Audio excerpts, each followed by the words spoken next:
Social media provides an endless amount of immediate rewards in the form of attention from others for relatively minimal effort. The brain rewires itself through this positive reinforcement, making people desire likes, retweets, and emoticon reactions. Technology has given us the ability to connect with everyone around the world. In a few seconds, we can send a message to our cousin that lives across the country or just to our friends that are on their way over to hang out. Like never before, we have access to almost an unlimited amount of information all at our fingertips. When these technologies were introduced, they changed the world. Almost everybody now has adopted a lifestyle that involves at least one or more devices.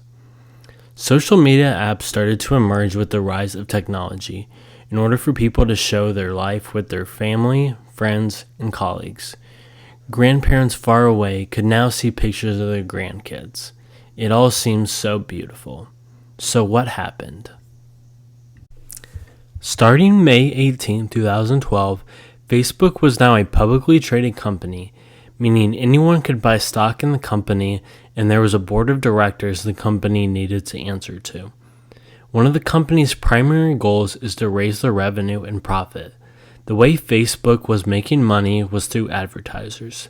They needed their users to stay on longer so they could make the most money through advertising.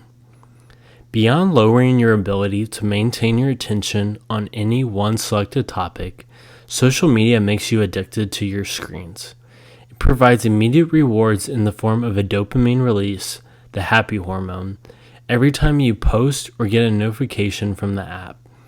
This constant barrage of shallow rewards rewires your brain to want more of what caused the dopamine release, which leads to social media addiction. Once the company's primary goal was to make money, they switched the design of the social media apps. Yes, they wanted to connect you with your family and friends, but they also had been designed for you to stay on the app for the longest amount of time. They profit off your attention. I can personally say that I can get off Facebook and Instagram if I need to take a break, but there is one app that has designed a perfect way of getting its users on every single day. Can you guess what it is? If you said Snapchat, you are correct. Do you know which part though? If you said Snapchat streaks, you are completely right. Once you develop a Snapchat streak with someone, you feel obligated to Snapchat them back, meaning you will get on the app every day in order to maintain your list of streaks. From my observation, I would say Snapchatting is almost like texting, and I think it is the most addicting social media app.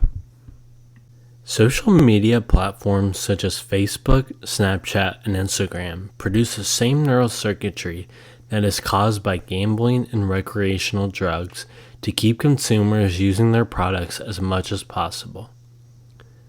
Do you wonder why gambling and social media can addict people so quickly? It is because it offers us a variable reinforcement schedule. If you remember our last video about operant conditioning and increasing and decreasing behavior, the amount of the reinforcement and timing of the reinforcement also matters towards the behavior being done again. Now you may think that a continuous rewarded action would be the most addicting behavior, but that is not the case. The variable reward is more powerful because sometimes you get it and sometimes you don't, and you keep wanting to do the behavior because you have no idea when you will be rewarded. In this case of social media, sometimes you log on the app and see funny memes, breaking news, or your friends' posts, but other times you don't. So you have to keep checking to be rewarded even though it is not happening each time. Social media is a positive reinforcement on your brain, which is why so many people keep increasing their behavior to check social media constantly. A big problem the younger generations are having with social media is validation from their peers. This is the most critical time for a teen to connect with their friends and the people around them. They are just starting to form their identity away from their parents, and this new identity is validated by their peers. But what happens to those kids that don't get the most likes or don't have that many followers? They can begin to feel like outcasts or nobody likes them just because of a social media app. Since 2014, depression rates have skyrocketed with both boys and girls, but especially for the girls since they grow up more socially equipped and understand relationships more than boys. Have you ever asked yourself, why do there seem to be more mental health issues today than any other time in history?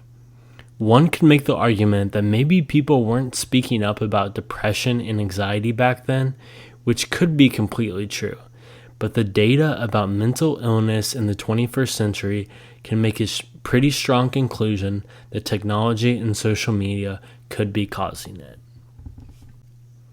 Now, you might be saying, I don't seem to have a problem because everyone else around me is on their phone constantly. It doesn't seem to be an addiction. This type of thinking is what is known as conformity bias. We model our behavior like other people and justify our actions because other people are doing it. Just because the people around you are on their phone doesn't mean you're not addicted.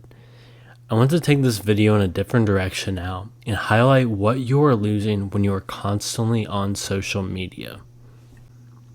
First off, your concentration and memory decline because of the amount of information you're being exposed to. I myself sometimes spend too much time on YouTube and then can't remember a thing I learned from the video.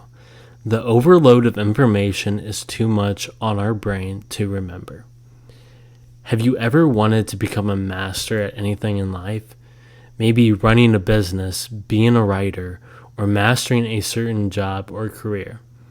It takes a certain amount of time and focus to be able to develop these skills to master a certain thing. The constant interruption of social media pulls your attention away from your work. The more focused you are, the better output you will get. We also miss out on real-life interaction. How often do you go out to eat and people are sitting at a table and at least one person is on their phone? Or we could be sitting around all of our family, but everyone seems to hop on their phones because nobody is talking. It almost seems that most people these days can't hold a long conversation without the need to check their phones. Now, I don't want you to leave this video and go off the grid because you see how addicting social media can be. There are solutions. Just start to be aware of when you're checking social media. Try not to get on a scrolling streak and look up and wonder where 30 minutes went. If you can be aware and not check out of habit, you are better off.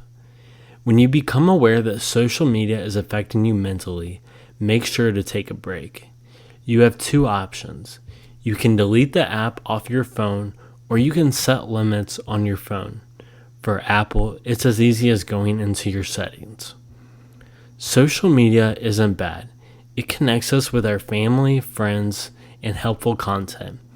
It makes me share psychology topics with you guys to enjoy and hopefully learn something from it. But just like anything, too much is where it goes wrong. So be aware of your social media use and don't let it interfere with your personal interactions and life goals. Thank you guys so much for watching. I hope you got some valuable content from this video. I love making psychology content for you guys. If you enjoyed this video, make sure to subscribe down below so you don't miss out on our next video. Make sure to tune in for our next video, Republicans versus Democrats, mask versus no mask, a lesson about group polarization.